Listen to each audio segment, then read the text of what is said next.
Algumas hérnias são muito difíceis de tratar, mesmo não sendo casos de hérnias tão grandes. Muitas pessoas acabam ficando assustadas com algumas hérnias, alguns casos que a gente vê nas redes sociais, mas às vezes os casos que são mais desafiadores para a gente são casos de hérnias nem sempre tão grandes. Um exemplo disso são hérnias que estão próximas a osso, por exemplo, as costelas e a pelvis. Hérnias nessas localizações exigem um tratamento muito minucioso, um preparo e conhecimento técnico que muitas vezes vai além de uma simples colocar tela.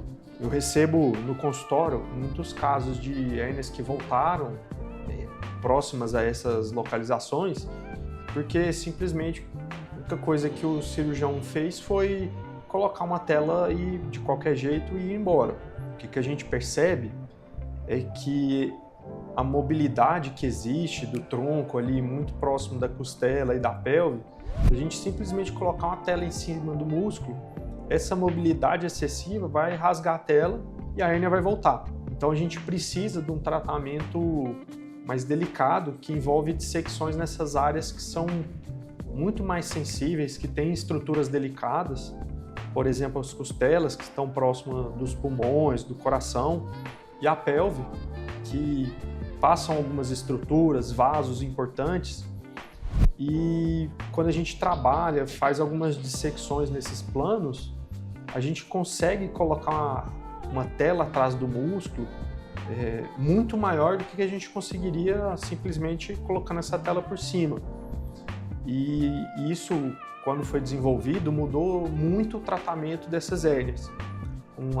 A chance de sucesso e de cura dessas hérnias muito importante. Estar a par desse tratamento, das inovações, do que está dando certo no mundo dessas cirurgias aí de hérnias é fundamental para ter um bom resultado e ter casos cada vez mais difíceis sendo tratados. Operei uma paciente recentemente que veio até de outro estado, veio do Pará para tratar conosco, e ela tinha uma hérnia depois de um atropelamento que ela sofreu.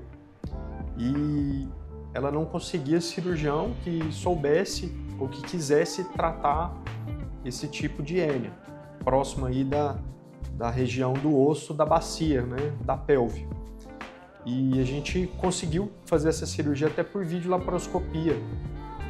Com 3 incisões a gente conseguiu dissecar toda essa musculatura, fechar e reaproximar o músculo e colocar uma grande tela numa região que antigamente era muito difícil de colocar telas grandes, e a gente consegue colocar em casos como esse telas até de 20, até mesmo 30 centímetros, o que melhora demais o resultado, sabendo manipular e trabalhar essa região, um resultado muito mais duradouro, um reparo muito melhor para o paciente. Muitas vezes, por se tratar de hérnias pequenas, às vezes o diagnóstico é difícil.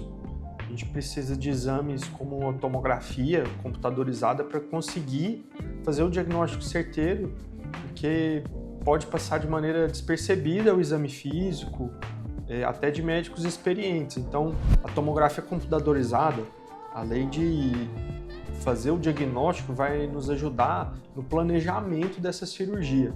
Em medicina, a gente nunca consegue dar 100% de certeza em nada. Mesmo em tratamentos mais personalizados e a gente se dedicando a esse tratamento, em casos de hérnia a gente tem a recidiva, que é quando a hérnia volta.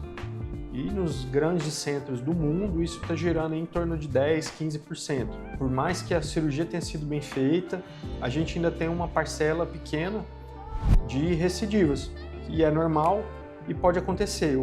Toda vez que eu consulto e vou tratar de uma hérnia, eu acabo comentando sobre isso e a gente tem uma estimativa de recorrência dessa hérnia. Então, se você gostou desse conteúdo e quer escutar um pouco mais sobre isso, entender mais sobre o nosso trabalho, siga aqui nas redes sociais, siga aqui o meu canal e veja lá no Instagram também.